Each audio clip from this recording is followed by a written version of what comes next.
Nous avons vu la définition de l'intégrale, passons à ses propriétés.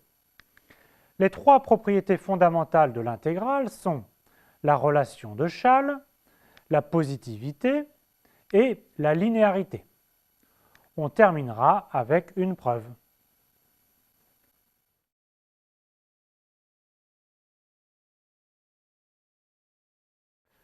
Fixons trois réels a, b, c quelconques.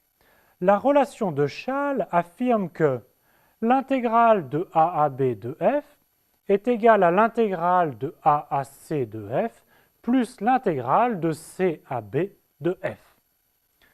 Cette relation se justifie par les remarques suivantes. Supposons que les trois réels soient ordonnés ainsi, a est plus petit que c qui est plus petit que b. Alors, si f est intégrable sur l'intervalle AC et l'intervalle CB, alors f est intégrable sur l'intervalle AB. Alors, voici comment on définit l'intégrale si les bornes sont renversées. Si A est plus petit que B, on dit que l'intégrale de B à A de f est par définition moins l'intégrale de A à B de f. Enfin, également par définition, l'intégrale de A à A de f est égale à 0.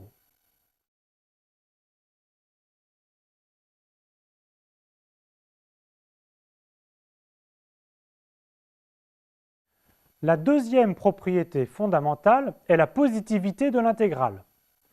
Soit f et g deux fonctions intégrables sur un intervalle AB, avec a plus petit que b.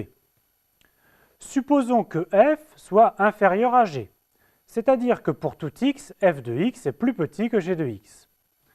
Alors, l'intégrale de a à b de f est inférieure ou égale à l'intégrale de a à b de g. En particulier, si f est une fonction positive, alors l'intégrale de a à b de f est également un réel positif. Autrement dit, l'intégrale d'une fonction positive est positive.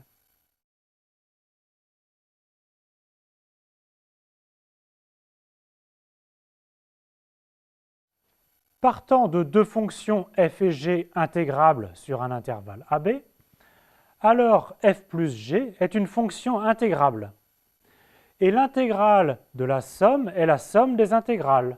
L'intégrale de a à b de f plus g est égale à l'intégrale de a à b de f plus l'intégrale de a à b de g. Pour tout réel lambda, lambda f est une fonction intégrable et l'intégrale de lambda fois f est égale à lambda fois l'intégrale de f. Ces deux premiers points se rassemblent en un seul qui s'appelle la linéarité de l'intégrale. Pour tout réel lambda et mu et pour deux fonctions intégrables f et g, alors l'intégrale de lambda f plus mu g est égale à lambda fois l'intégrale de f plus mu fois l'intégrale de g. Voyons un petit exemple. On souhaite calculer l'intégrale de 0 à 1 de 7x2 moins exponentielle x dx. Par la linéarité de l'intégrale, c'est égal à 7 fois l'intégrale de 0 à 1 de x2 dx moins l'intégrale de 0 à 1 d'exponentielle x. Et on a calculé chacune de ces deux intégrales lors de la leçon précédente. Et donc, le résultat vaut 10 tiers moins e.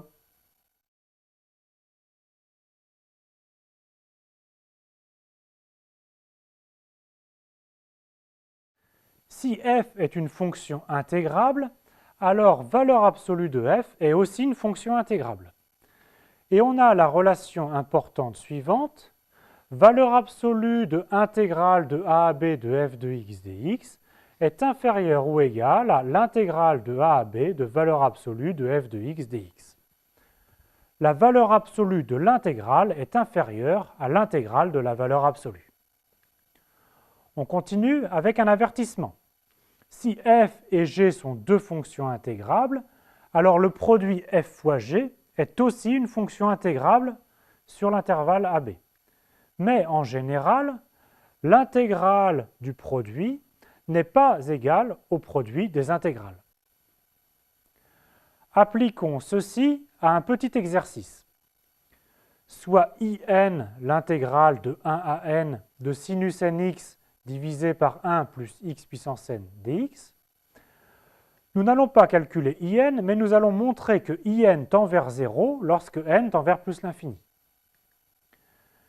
Alors, valeur absolue de in, c'est donc la valeur absolue de l'intégrale de 1 à n de sinus nx divisé par 1 plus x puissance n dx. Et donc, notre inégalité ici s'écrit que valeur absolue de in est inférieure à l'intégrale de 1 à n de valeur absolue de sinus nx divisé par 1 plus x puissance n dx. Alors, on majore valeur absolue de sinus nx par 1 pour obtenir ceci. Et maintenant, on utilise que 1 sur 1 plus x puissance n est plus petit que 1 sur x puissance n. On a donc montré que valeur absolue de in est plus petit que l'intégrale de 1 à n de 1 sur x puissance n dx.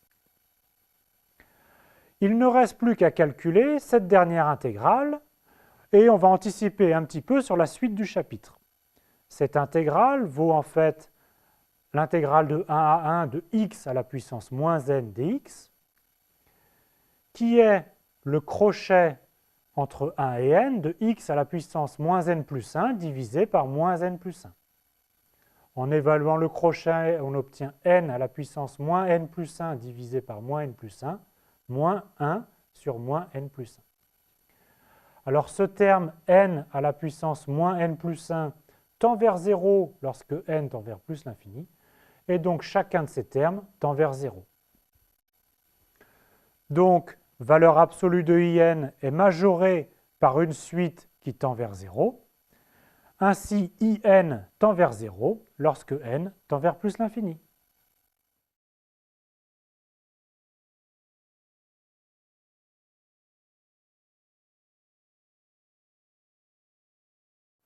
Nous terminons avec une partie de la preuve de la linéarité de l'intégrale. Nous allons montrer que l'intégrale de lambda fois f est égale à lambda fois intégrale de f. L'idée est la suivante. Il est facile de voir que pour des fonctions en escalier, l'intégrale est alors une somme finie et cette relation est vraie. Comme les fonctions en escalier approchent autant qu'on le souhaite les fonctions intégrables, alors cela implique que la relation est vraie pour toutes les fonctions. Fixons donc une fonction f intégrable et soit lambda un réel positif. Fixons aussi un réel epsilon positif. Il existe des fonctions en escalier φ- et φ+, qui approchent suffisamment f. C'est-à-dire d'une part que f est comprise entre φ- et φ+, et d'autre part que l'on a que l'intégrale de a à b de φ- est plus grande que l'intégrale de a à b de f moins epsilon. Et d'autre part, l'intégrale de a à b de φ+ est plus petit que l'intégrale de a à b de f plus epsilon. Alors, quitte à rajouter des points, on peut supposer que la subdivision x0, x1 jusqu'à xn est suffisamment fine pour que φ- et φ+ soient toutes les deux des constantes sur chacun des sous-intervalles xi-1, xi. Et on va noter ci- et ci+, leurs valeurs respectives sur ce sous-intervalle. Alors tout d'abord, lambda φ- et lambda φ+ sont encore des fonctions en escalier. Et elles vérifient la double inégalité que lambda f est comprise entre lambda φ- et lambda φ+. Comme lambda φ- et lambda φ+ sont des fonctions en escalier, alors leur intégrale est par définition une somme finie. Donc l'intégrale de lambda fois φ-, c'est la somme des lambda fois ci- fois xi moins xi-1. On peut sortir le lambda, donc c'est lambda fois la somme des ci- fois xi moins xi-1. Et c'est donc lambda fois l'intégrale de φ-. Et on a bien sûr une relation semblable pour phi+. Jusqu'ici, nous avons prouvé quoi?